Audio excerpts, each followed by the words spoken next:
mga kababayan, hindi pababayaan. Kahit anong oras, kahit anong panahon, sa sakuna at krisis, may tol kang maaasahan. Usapang tol, usapang tol. Senador Francis Tolentino, Senador Francis Tolentino, tol ng bawat Pilipino. Trabaho baka mo, tutok lang dito sa Usapang Tol. Usapang Tol, Usapang Tol. Senador Francis Tolentino, Senador Francis Tolentino, tol ng bawat Pilipino. Magandang umaga Luzon, Visayas at Mindanao at good morning sa iyo, Senator Tol. Good morning, Cecil. Good morning sa ating mga taga-subaybay sa Cebu, sa Dagupan at sa Naga. Ito po si Senator Tolentino. Ngayon po ay Martes ng umaga. June 4. June 4, Sentol. 2024. Magandang umaga po sa inyo lahat. At sa atin po mga kababayan, ngayon sa Negros at lalong-lalo na sa Canlaon City, kina Mayor Cardenas ay magandang umaga, pero konting ingat po tayo dahil po sa nag-aalborotong bulkan Canlaon. Ayun, tayo po, Sentol, ay namomonitor po ng live sa iba't ibang bahagi po ng bansa, kabilang na nga po dyan sa bahagi ng Negros, sa pamamagitan po yan ng mga regional station ng DWIZ at syempre sa iba't ibang panig po ng mundo sa pamamagitan po ng mga online accounts ng DWIZ. Tayo po ay live din sa Aliw TV Channel 23 at nabanggit mo na rin lang, Sentol, na nasimulan mo na banggitin yung ating mga kababayan sa naapektado ng pagsabog nitong Canlaon. Itinaas na pala, Sentol, sa Alert Level 2 ng PBOX, yung antas po ng alerto sa Mount Canlaon. Ibig sabihin daw po niyan, increasing unrest yung Mount Canlaon. Huli pala itong sumabog nung 2019 yata, Sentol. At ito, malaman natin direkta, Sentol, mula doon sa residente sa Canlaon, nasa linya na po ng ating komunikasyon, Sentol, kung ano yung kanilang nakita, kung ano yung kanilang naranasan, kwentuhan niya tayo, Sentol, kung ano yung kanilang mga nasaksihan. At kaugnay po niya, nasa linya na po ng ating komunikasyon, si Ethan Asentista Ku. Maganda umaga po. Yes, hello, good morning. Good morning, Ethan. Si Senator Tolentino to. Nandyan po ako sa Canlaon noong nakaraang taon at guest niyo po ako dyan sa Canlaon Foundation Day. Kumusta na kayo dyan ngayon, Ethan? Kumusta na kayo? I'm sorry? Okay naman po dito. Yung mga residente natin, kasi may mga barangay tayo, talagang malapit doon, hindi lang sa paanan ng bulkan, malapit na doon sa bunganga ng bulkan. Kumusta sila ngayon doon? Good morning, Senator. No, actually, pumunta ako kanina doon, chinek ko yung situation, pero normal naman yung situation nila doon. Parang wala lang nangyari talaga. Ganoon, kasi nung pumunta ako diyan, tinatanong ko, may mga doon sa taas, parang may mga daan lang ng kabayo na pwede daw sa evacuation ginagamit. So, wala nag-evacuate, Ethan? Merong may I think dalawa or isang barangay na pina-evacuate talaga kasi doon talaga sila sa may paanan ng bulkan, which is malapit talaga sa pagsabog last night. Yes. Kasi alam mo ang daming residente ron na Cecil, ha? So ano ngayon ang yung nakapaligid? Ethan, walang pasok, walang lumindol ba? Ano bang pwede bang i-describe mo sa amin 'yon? Kagabi wala namang medyo lang, may rumbling sound lang yung pagputok ng bulkan, pero wala namang lindol, lang siya, yung parang kulog lang, tapos pagtingin namin sa bulkan, yun, pumutok na pala siya, tapos bumubuga na siya ng apoy.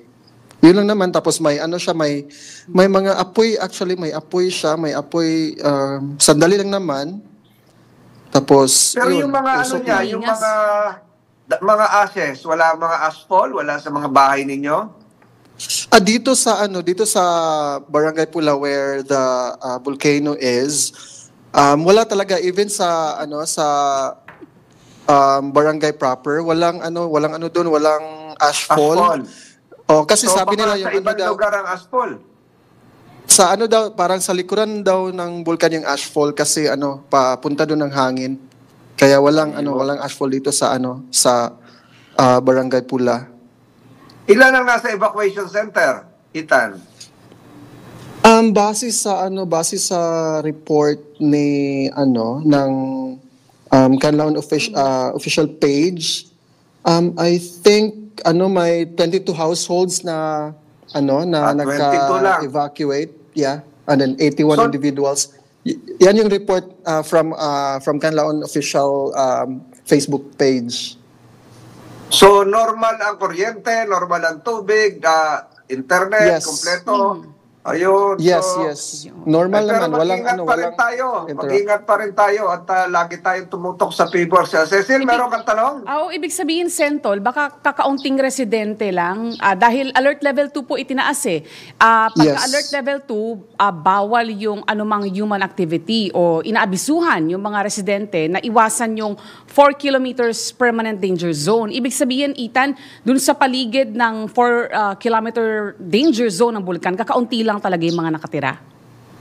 Yes, kakaunti lang talaga yung nakatira. Tapos yung mayor dito is na rin siya ng notice na suspension of activities, government Classes. employees, Kasi walang trabaho. Nakita ko may mga eskwelahan din doon sa highway. Kita ko sa kanan yung Canlaon, sa kaliwa may mga eskwelahan. 2 atang elementary school yung nakita ko doon. So ngayon, sarado yun, walang pasok. Wala na kasi naman tapos na yung pasukan, so good thing, tapos na. So yeah. Oo, nakagraduation na pala, tama. So, buti na lang, wala nang pasok. Pero may palengke pa doon malapit eh. Doon mismo sa Kabisa. lugar na yon, Ethan, wala na rin yon. I think kasi suspend ni Mayor last night yung lahat ng activity. So unless you are yung immediate talaga yung parang kinakailangan talaga like mga butika siguro or hospitals yun. Pero yung mga suspend talaga lahat sabi ng Mayor. So, yung eskwelahan din ng evacuation center. Yes. Doon yung elementary school doon sa bayan. Doon Yes, yung kita ko yan, nakita ko evacuation. yung Cecil. Galing ako dyan sa kanila. Ako yung guest noong foundation day nila. Nakaraang taon. Dyan sa napakaganda niyang Canlaon. Alam mo, yung Canlaon sa halip na hot spring, doon sa malapit sa bundok, yung yung dinadayo doon ay cold spring. Cold spring. Yes, di ba, Ethan? Yes po. Yes po, tama. Malamig Yeah. pala. Sa bagay, Sentol, kasi 2017 pala, huling pumutok itong Canlaon, baka na-in place na nung mga residente o ng local authorities dyan sa Negros, yung mga dapat gawin pagka mga ganito insidente o pagka itinataas sa alert level 2, yung antas ng alerto ng bulkan. At Sentol, malaman natin kung ano pa yung mga agarang pagtugon. Updates Apo, sa PBOTS. agarang pagtugon na ginawa ng local government. Kasunod nga po na nangyaring pagsabog na yan. Dahil nasa linya na pala ng ating komunikasyon, Sentol, ang alkalde ng Canlaon City. Oo. Yan. Pero maraming... Kaibigan natin yan. Aho. Kaibigan na. Salamat, Ethan. Salamat, Okay, Ethan. thank Mag-ingat you. kayo dyan. Maraming salamat si Mayor po. Cardenas. Apo, yes, Sentol. Mayor. Si Mayor Jose Yes. Cardenas. Ayan. Yes Mayor. po, good morning po. Good morning po, Good morning, Senator. Mayor. Good morning po sa lahat ng isang bayan ng Pilipino. Mayor, good morning. Si Senator Tolentino po ito. Kumusta kayo dyan? Yes po, Senator. As of now, medyo okay naman po, Senator. Ang kalagayan po ng volcano ngayon, medyo kung titingnan mo, wala nang masyadong eruption. No? May konti na lang as of this moment po. Pero wala naman kayo, Mayor, na di ba meron nung PBOLS dyan na opisina? Yun ang tinanong ko dati sa inyo. Yes po, Senator. Meron po tayong PBOLS dito and as of now, nag-issue na sila ng alert level 2. So, in the 4 kilometers permanent danger zone, so I issued a memo na kagabi na evacuation. But as of now, no, yung mga evacuees natin ay instructed na in every barangay kasi na yung 4 barangays within Mount Canlaon, so meron din silang designated evacuation center. But kagabi, since hindi natin ma-predict, so pre-empt ko na, pinababa ko na dito sa bayan yung ma-evacuees. Oo, very good. Malapit doon sa simbahan siguro, yung pinuntahan natin. Natandaan mo, Mayor? Yes, yes. Nagpunta pa tayo Yes sa po, simbahan. doon tayo.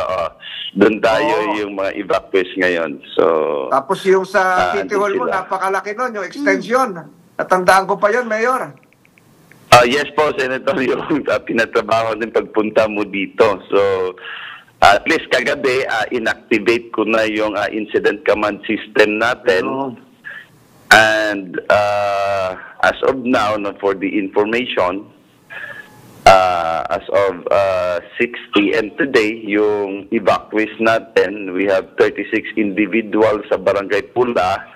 And also andito na sa Macario Española Elementary School.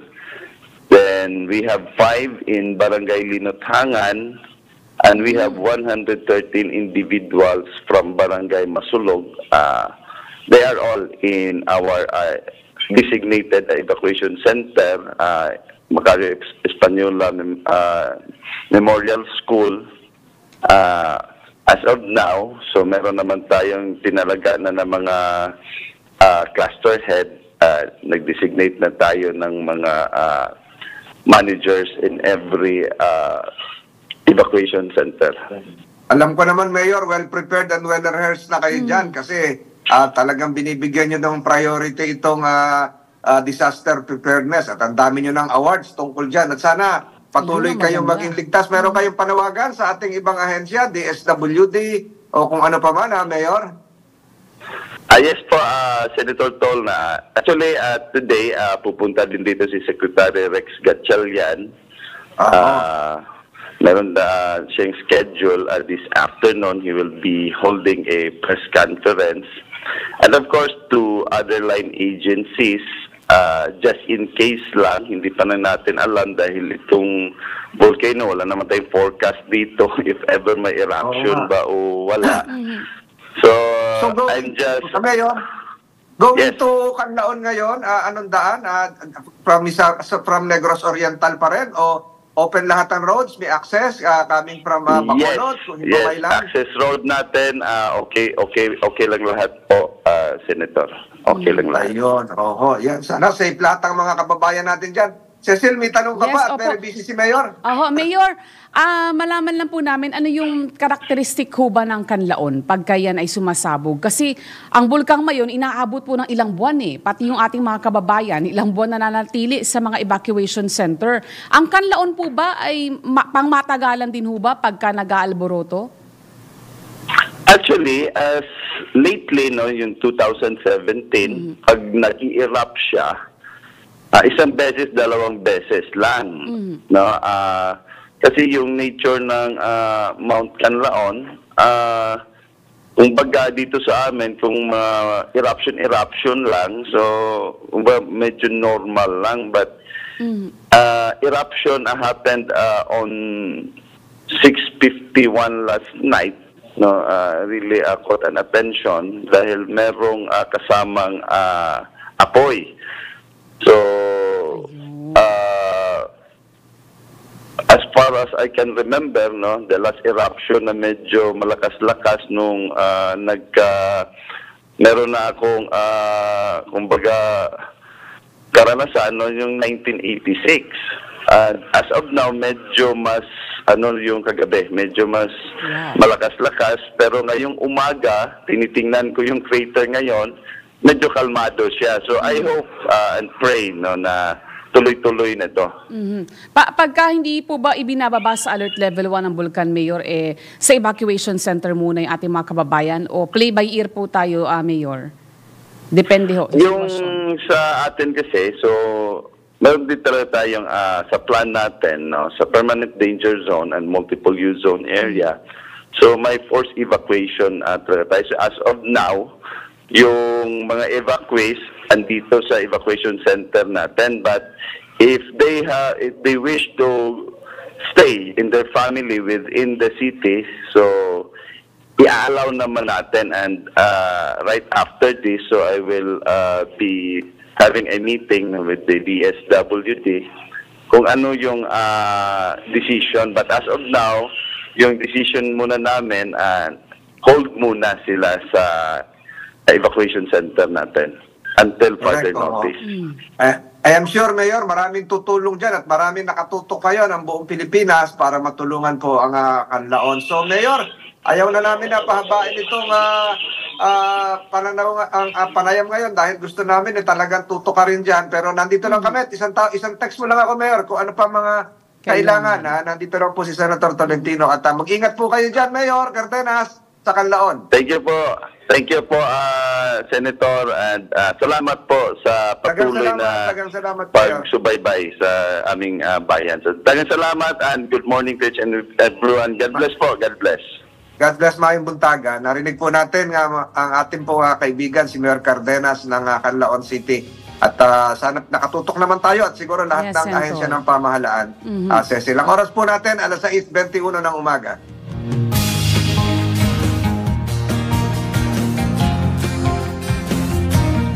At samantala po, bago po tayo tuluyang mag-commercial break, pasadahan muna natin yung ating mga headlines.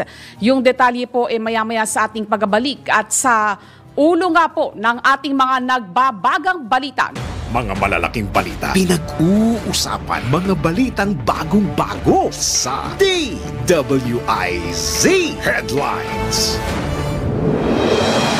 Sa ulo ng ating mga nagbabagang balita, Bulkang Canlaon sumabog. Mahigit 100 residente lumikas. DWIZ Balita. Panukala magataas sa allowance sa mga guro ganap ng batas matapos pirmahan ni Pangulong Marcos. DWIZ Balita. Presyo ng luya pumalo na sa 300 piso kada kilo. DWIZ Balita. Mga Pilipinong mental health workers kakailanganin sa bansang Ukraine. DWIZ Balita. At Bamban Tarlac Mayor Alice Guo at 2 iba pa sinuspindi na ng Ombudsman.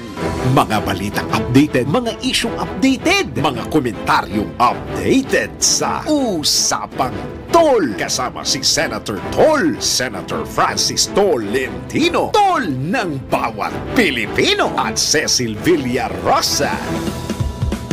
Antabayanan po ang mga detalye ng balitang yan sa aming pagbabalik. Samantala, ang oras po sa buong Pilipinas ganap ng 6:24 ng umaga.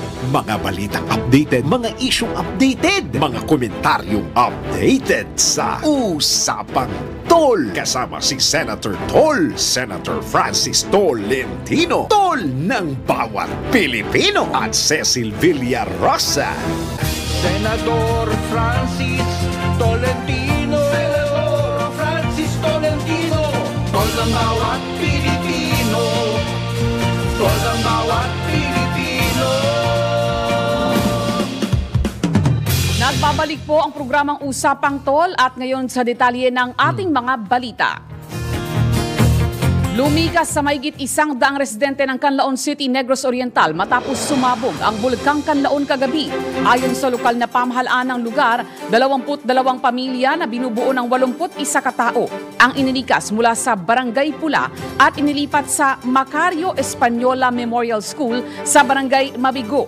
Habang may kabuang 76 na katao naman o 21 pamilya ang lumikas mula sa Barangay Masulog. Inatasan naman ni Mayor Jose Chubasco Batcho Cardenas ang mga residente ng mga barangay na malapit sa bulkan. Kabilang po dyan ang Barangay Masulog, Pula, Malaiba at Lumapaw para manatili muna sila sa mga evacuation center. Pinayuhan naman ni Mayor Cardenas sa mga apektadong residente na maghanda ng pagkain, tubig at mga utensils habang inihahanda ng Department of Social Welfare and Development o DSWD ang food supplies para sa kanila. DWIZ Balita. Yan po, Bulkang Canlaon, bago nga po yan sumabog kagabi, base po doon sa abiso ng FIVOX kagabi, meron munang naitala na malalakas na volcano tectonic earthquake. Ibig sabihin may mga na-monitor muna na mga pagyanig. At kagabi nga po, lumikha po yung pagputok ng makapal na usok na abot sa 5,000 metro ang taas at mga pyroclastic density currents. At batay sa seismic record ng PHIVOLCS, tumagal ng 6 na minuto ang pagputok ng kanlaon, pero bago nga po yan, malalakas na mga pagyanig muna yung kanilang mga naitala. Meron ding napaulat na ashfall at amoy ng asupre sa mga komunidad sa western slope ng bulkan. Samantala, DWIZ Balita. Sa iba pang mga balita, nilagdaan na ni Pangulong Ferdinand Marcos Jr. ang Kabalikat sa Pagtuturo Act o ang Senate Bill No. 1964. Alinsunod sa batas, dodoblihin ang annual teaching allowance sa mga public school teacher mula 5,000 pesos na ngayon ay magiging 10,000 pesos na. Magiging epektibo yan sa school year 2025 hanggang 2026. Layunin ito na masuportahan ang gastos ng mga guro sa mga teaching supply na kadalasang kinukuha ng mga ito mula sa kanilang sariling bulsa. DWIZ Balita. Ano yan, Cecil? Yes, Sentol. Tax-free yan. Tax-free yan, 10,000 tax-free. pesos. Ayan, Walang tax yung, yan, oo. yan yung inanunsyo mo kahapon, Sentol, na pipirmahan ng Pangulo. So ito ay tax-free. Ibig sabihin buo na matatanggap, Sentol, na mga Correct. guro yung 10,000 pesos. Correct. Ayun. Malaking tulong po yan sa mga guro. At Pambili ng chalk, pambili ng mga eraser, Oo. pambili ng mga gamit nila. Kasi dati kinukuha pa nila sa sarili nilang bulsa, Sentol, dahil maliit yung 5,000 pesos for the entire year, Sentol. Samantala po, tanggap muna tayo ng pag-uulat mula po sa labas ng himpilan. Inaprubahang divorce bill ng Kamara na nanatiling pro-rich sa halip na pro-poor. Ayon po yan kay Senator Villanueva. Report mula kay Patrol Number 19, Celi Ortega Bueno. Sa halip na gawing pro-poor, na natili daw pro-rich ang ipinasang divorce bill sa Kamara de Representantes. Itiniyag ni Senator Joel Villanueva. Ayon kay Villanueva, wala siyang mahanap sa naturang panukala na magpapababa sa gastos at makatutulong sa mga mahihirap nating kababayan. Hindi rin maintindihan at weird para kay Senator Villanueva ang pagkakaroon ng provision ukol sa 60-day cooling off period. Nais malaman ng senador kung ano ang basihan nito. Sinabi naman ni Senate President Chis Escudero na sa kabila ng survey na nagsasabing kalahati ng adult population ay suportado ang legislation o pagiging legalisasyon ng diborsyo, pero tutol pa rin daw siya sa divorce maliban na lamang kung magkakaroon ng amendments na katanggap-tanggap para sa kanya. Ito sa Patrol 19, Celi Ortega Bueno para sa impilang metodong lakas sa DWIZ. Nagbabalita ng tama, naglilingkod ng tama. DWIZ Balita. Mga kampo ng AFP sa buong bansa isinailalim na sa mahigpit na seguridad. Ang detalye po ng balitang yan mula kay Patrol Number 17, Jopel Peleño. Jopel? Babalikan natin yung report maya-maya ni Jopel Peleño. Yes po. Samantala po sa iba pang mga balita, naku, ito Sentol. Ito pala ang susunod nating babantayan sa ating mga palengke report dahil yung presyo po ng kada kilo ng luya, Sentol, umabot na sa 300 pesos kada kilo. Tumaas naman. Ano kayang dahilan yan? Oo, sa ilang pamilyan sa bansa, 300 pesos po kada kilo. Doon po sa farmers market, ang presyo dati ng luya, yan, pakibaba yung teleprompter, nasa 180 pesos po yan. Pero nabili po kahapon ng 300 pesos kada kilo. Ang paliwanag niyang bantay bigas, partikular na ng convener nito na si Cathy Estavillo, mga trader ang dahilan ng pagsipa ng presyo ng luya. Nabili umuno ng mga trader ang luya sa mababang halaga sa panahon ng anihan at ibinebenta nila ito kapag kulang na ang supply. Para naman sa mga vendor sa naturang pamilihan, araw-araw ang pagtaas ng presyo ng luya. Araw-araw na pala yung pagtaas ng presyo ng luya nitong nakalipas na 2 linggo. DWIZ Balita. Laki nun, Sentol, 300 pesos, halos doble ho yung itinaas From 180, ngayon 300 pesos na. Parang yan din yung nangyari, Sentol, nung sa sibuyas. Tanda mo, Sentol, nung 2022, 'Di ba sobrang mahal ng sibuyas ang kada kilo no? Isinailalim na. Umabot sa din ho blue. yata ng 300 pesos kada kilo dahil dahil nga po sa Ang pagkakaiba nito sa gaya ng kamatis na tumataas, nabubulok agad yun. Itong luya, pamatagalan nito, ay stock ito.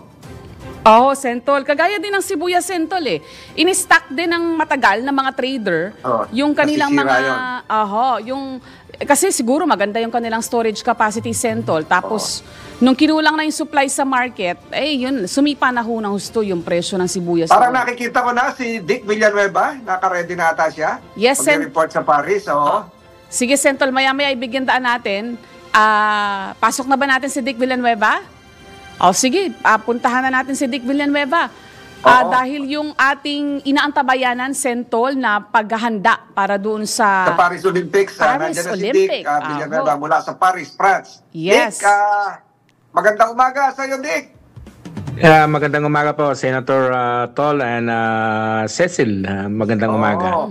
Yung balita natin, dalawang boksingero natin na napapasok na uli sa Paris Olympics, si Hergy Bakdayan at saka si Carlo Paalam. So tumadami na.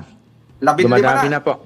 Yeah. Yun. Actually, ito nga, nag-ikot-ikot tayo kanina at talagang halos 53 days na lang at kick-off na ang 2024 Paris Olympic para kaya puspusan na ang ginagawang temporary grandstand sa mga napiling venue.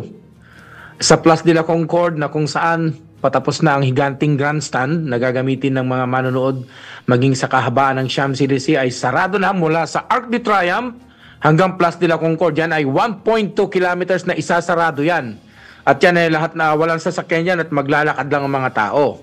Maging yung Sentol, yung sikat na mamahaling Pont Alexandre III, yung pinakamahal na na tulay dito sa Paris, na itinayo noong 1900s ay halos patapos na ang installation ng grandstand para panooran ng road cycling, triathlon, marathon, swimming at para-triathlon at maging ang rowing. Isipin mo na lang. Isipin ang haba ng 1.2. Ang haba. At may yung yung Grand yung Grand Palais, kung tawagin nila yung palasyo, ay talagang doon gaganapin ang taekwondo at saka yung fencing. Na doon sa gitna doon talaga naka-install doon ng although hindi mo makikita yan, nakalagay diyan sa natin, naka-focus diyan sa natin sa screen. Yan ang papuntang Grand Palais para yung sa loob gaganapin yung taekwondo. Pati yung Esplanade de Invalides, yung archery, road cycling, athletics at para archery. Sa Trocadero naman, athletics and road cycling. Yan. Sa Place de la Concorde, dyan gaganapin yung 3x3 basketball. Ay, yung boxing, saan yung boxing? Wala pang nababanggit Sentol kung saan kasi alam ko iba-ibang lugar paggaganapan yan eh. Ang parang nakalagay lang dito yung Arena Paris Sud, ang weightlifting, volleyball, handball, table tennis, bokya at para table tennis, yung para sa Paralympics. Ayun. At saka ito, ang Parc de France naman, natural, siyempre football diyan kasi diyan yung yung Saint-Germain Paris Saint-Germain. Ito nga ang datos ng Ministry of Tourism, may mga hotel pa na available, subalit ito ay magkalayuan sa Paris Center. Nagkakahalagang €500 per night ang hotel accommodation sa araw ng pagsisimula ng Olympics. Mahal. Magdadala na lang kami ng tent. Magkakamping na lang. Tinatayang aabot sa 15 million visitors ang dadalo sa Paris Olympics Games. At aabot naman sa 1 million ang manonood sa opening ceremony. Ito pa. Ang ng security dahil niyan. sa Challenge yung security niyan. Ito seguridad may sisil itong seguridad. Mahigit 40,000 agents pa lang yun at 15,000 sundalo na magpapatrolya araw-araw hanggang sa matapos ang event. Ako, very tight ang security dyan. At ito, nangako ako na dadaan dyan dahil yung mga boksingero natin. Pero yung palang opening niyan ay yung SONA dito sa Pilipinas. At pagkatapos na SONA, ay session na Grabe. ulit, tuloy-tuloy. Session na. So, ang iniisip ko ngayon, baka pag wala ako dyan, wala na muna session dito. Pag wala ako dito, so pupunta ako dyan. So, ngayon, ayun ang pinoproblema ko, paano pupunta ngayon dyan sa Paris Olympics. Kung paano makakasingit. Ito na nga, Sentol inuumpisa na nilang bakuran dito sa lugar namin. Isipin mo yung mga paggaganapan ng event, mayroon ng mga bakod yun, nilagyan pa nila ng bakod na lampas tao. Para hindi makasilip o para sa security? No. Grill naman, makikita, pero para sa security, para hindi maakyat. Siguro para din kasi hindi makita yung preparation, Sentol, yung detalye nung mga hindi, for security na makikita reasons. mo naman na Cecil, pero ang problema, yung bakod na yun, talagang fix na yun para sa mga kasi baka hindi na parang mga rehas, Oo, Railings. mga rehas. Oo. Grabe ang talagang pag makita mo yung kung paano paggawa nila. Talagang 24/7 sila nagtatrabaho, talagang minamadali. At nakikita ko nga, Sentol, yung iba tapos na, pero yung iba talagang puspusan talaga hanggang gabi ginagawa nila. Biruin mo, round the clock sila dahil 53 days na lang, Sentol, magsisimula na. Malapit na. Dito sa lugar namin, medyo naghihigpit na. Dati walang rumoronda ng mga pulis dito, tsaka mga militar. May nagro-ronda na ngayon dahil nga nag-ocular visit sila, tinitignan nila. Meron ba mga Pilipino nakuha mga volunteers, yung mga Asher, meron ba tayong mga kababayan na kasama doon? Mayroon mayroong isang association, yun yung si Vivian Palma. Ay, sila mga volunteer sa Olympics. Sila ang magpapakain. Ayun, makikisama na lang ako doon. Makikisama na lang ako doon. Nagsimula. Sasama na ako sa volunteer. Walang problema, Sentol. At saka itong amo nga ng girlfriend ko, mayroong pinadala sa kanya yung gold card na para all access yun. Hindi naman yata gagamitin. Ang sabi daw, ipapagamit sa akin. Ayun. So, all access ka sa mga event. Ito pa. Para dalawa na. Dalawa yata, Sentol, dalawa. Papunta na ako dyan. Golden VIP pass, all access. Wow. Naku, i-reserve mo, Dick, yung isa at para tama pagpunta dyan. Tent na lang ang kailangan. Yung ano ba yung hinihigaan? Yung may zipper na lang na papasok. Alam mo, Sentol, itong Stade de France, kung saan yung opening na gagawin, 5 minutes lang lakad sa bahay ko. Naku, napakaswerte naman pala ni Dick. Ayun, dahil pwede ba pagdala na lang ako ng Kulambo? Pag may walang lamok dito, Sentol, pag ganitong panahon. Una na lang ang dadalig ko. Ito talagang pag may football talaga naririnig namin. Ayun. Naririnig namin kaya. Sa sunod, ang pag-usapan natin kung saan yung boxing at saka basketball. Oo. At saka pala, bukod dyan sa mayroong ginanap na kauna-unahang Flores de Mayo sa Prince Riviera. Oo, pinangunahan to ng Nice Chaplaincy sa panguna ni Rod Miguel Palmitos at mga participating queens na itinampok ang magagandang kultura ng Pilipinas sa kanilang naggagandahang Pilipiniana gowns at barong Tagalog. Ayan, talaga pinigmalakit, talaga nakita ng mga Pranse kung paano sa Flores de Mayo sa Pilipinas. Kauna-unahan yan, Sentol, sa Prince Riviera. Congratulations sa mga kababayan natin. Okay, at yan na muna ang updates natin, Sentol at Cecil. Ito si Dick Villanueva mula po sa Paris, France. Nagbabalita ng tama, naglilingkod ng tama ng DWIC 882. Maraming salamat si Dick Villanueva, ang ating nag-uulat mula sa Paris, France. Cecil? Yes, ang oras muna, Sentol, sa buong Pilipinas. Magbibigay daan po muna tayo ng commercial. Ang oras po sa buong Pilipinas ganap ng 6:47 ng umaga. Usapang Tol, kasama si Senator Tol, Senator Francis Tolentino, Tol ng bawat Pilipino, at Cecil Villarosa. Senador Francis Tolentino, Senador Francis Tolentino, Tol ng bawat Pilipino, Tol ng bawat Pilipino. Kailangan malaman mo na ang mga presyo sa labas sa Palengke Report. Nagbabalik po ang programang Usapang Tol at alamin na natin ang presyo ng mga bilihin ngayong araw. Naisama kaya ni Sandy yung presyo ng luya? Sandy, nasaan kang palengke ngayon? Maring Sandy? Happy Tuesday po, Senator Francis Tolentino at Ms. Cecil Villarosa. Ako po ay dito ngayon sa Taft Avenue, Talipapa. Ang bigas dito mula Nueva Ecija at Bulacan ay 54 pesos per kilo ang pinakamura. Ito yung Fantasy Rice. Habang 62 pesos per kilo naman ang pinakamahal. Ito yung Wagwag. Ang isda naman dito mula Fishport ay with stable prices, kaya mabibili ang salmon sa 100 pesos per kilo, tilapia at tambakol sa 120, tulingan 130, matambaka at bangus 150, galunggong 160, hito 170, meron din ditong pusit na 150 pesos per kilo at hipon po na 550. Ang karne naman na hinahango mula Pasay Public Market ay mabibili sa halagang 290 pesos per kilo ang boto-boto at 330 pesos per kilo naman ang laman gaya ng kasim, pige at giniling, habang ang manok ay nasa 180 pesos per kilo. Ito naman ho yung inaabangan natin sa usapan ng gulay galing Divisoria. Ang listahan ng presyo dito po ay ang mga sumusunod. Ang kamatis natin ay nasa 50 pesos per kilo, carrots na 75, talong at silig ay 80, sibuyas 90, kalamansi 100, bawang 120, patatas at siling labuyo 150, bell pepper 200 para sa maliit at 350 naman ho sa malaki. Yung luya po natin ngayon ay nasa bentahan ho ay 200 to 260 pesos po per kilo. Mahal din ano? Opo. Ang bentahan daw nila noon dito ho ay nasa 140 to 160. Pero bakit sa nagdoble? Miss Cecil? Bakit dumoble raw?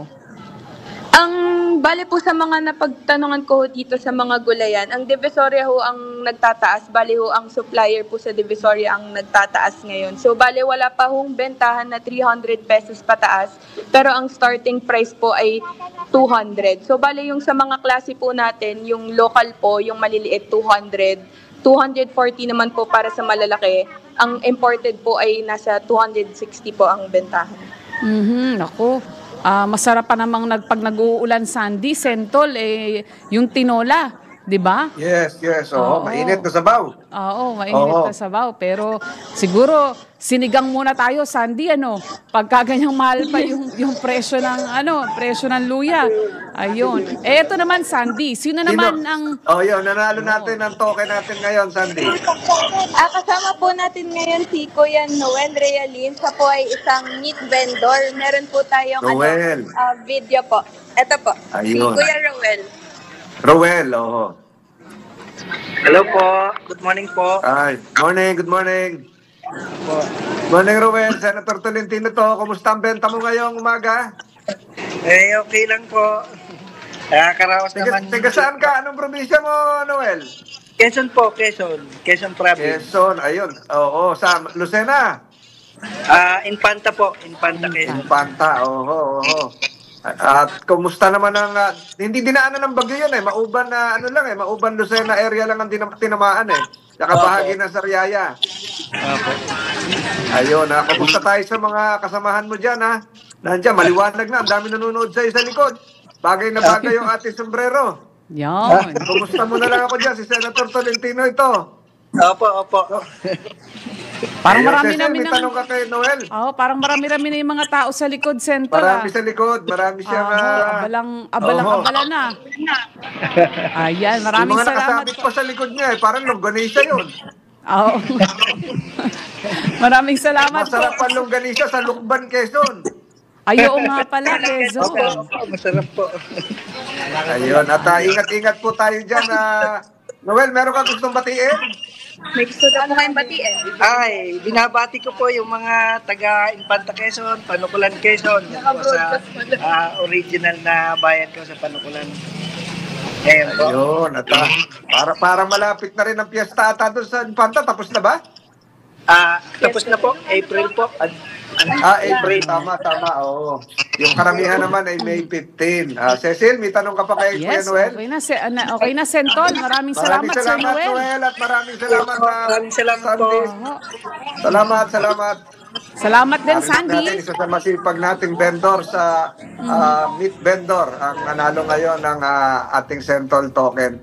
Cecil, meron kang panalangin? Yes, Oho, Bago tayo Sentol. magtapos. Opo, maraming salamat Sandy Fernandez. Pero bago po yung Sentol, meron pong mga apektadong flight dahil po doon sa aktibidad ng Bulkang Kanlaon. Ay, oo, Dumaguete siguro yan. Ito, pasadahan natin, Sentol. Yung Cebu Pacific ay nag-advise na po, apektado po yung canceled flights po. Yung 5J473 at 5J474, yan po ay may biyaheng Manila, Bacolod at Balican. 5J451, 452, biyaheng Manila, Iloilo at Balikan po. 5J453 and 454, Manila, Iloilo, Manila. Gayon din po ang 5J476, Bacolod, Manila. 5J464, Iloilo, Manila. At 5J454, Iloilo, Manila. Pati po yung biyahe din ngayong araw ng AirAsia na Manila patungo ng Cebu, Manila patungo ng Bacolod, Manila patungo ng Iloilo at Balikan po yung mga lugar na yan.